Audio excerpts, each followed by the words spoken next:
Le président du département du Nord, Jean-René Lecerf, Monsieur libère 20 minutes, près de 1000 mineurs non accompagnés dans le Nord.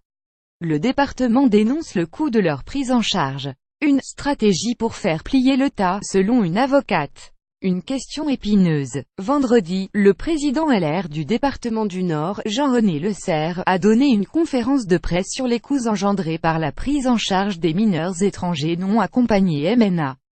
Ces arguments ont fait bondir Maître Émilie de Waal, avocate spécialisée dans le droit des étrangers. Ne pas favoriser qui vous savez, Jean-René Lecerf avait refusé de communiquer sur ce sujet avant l'élection présidentielle pour ne pas favoriser qui vous savez, a-t-il dit. Sa bombe, il l'a donc lâchée, vendredi. Au 1er novembre, le département comptait 991 MNA à sa charge. Il en arrive 100 de plus par mois et ces chiffres doublent chaque année, a-t-il assuré. Selon lui, pour les 431 jeunes quits indiscutablement mineurs, accueillis dans les maisons d'enfants à caractère social MEC, cela coûte près de 26 millions d'euros au département. Plus grand que à lire aussi ce que le département du Nord attend d'Emmanuel Macron. La loi oblige les départements, via l'aide sociale à l'enfance à prendre en charge ces personnes une fois leur minorité reconnue. Sur les 350 jeunes de 1618 ans que nous devons héberger, 30% ont pourtant été évalués majeurs par nos services, s'indigne le président du Nord. Ils font des recours au tribunal avec comme seule preuve de leur âge, des actes de naissance douteux. Les juges se rangent à la présomption de minorité et nous condamnent à payer des astreintes pour les loger.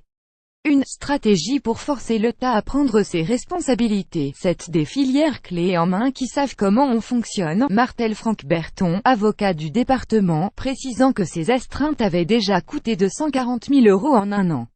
Et à cause de ça, j'ai 200 jeunes nordistes en danger que je ne peux pas héberger, assure Doriane Bécu, chargée de l'enfance au département. Plus grand que à lire aussi quit les mineurs isolés étrangers arrivés en France, avec des arguments comme ça, ou comme la menace d'arrêter de payer le RSA, ils veulent remonter l'opinion publique, analyse Maître Émilie de Waal. C'est leur stratégie pour que l'État prenne les coûts à sa charge. S'il existait des filières et autant de faux papiers, pourquoi le parquet n'enquête-t-il pas en attendant? Il y a des gosses qui dorment dans la rue, et c'est ça le vrai problème, s'emporte l'avocate.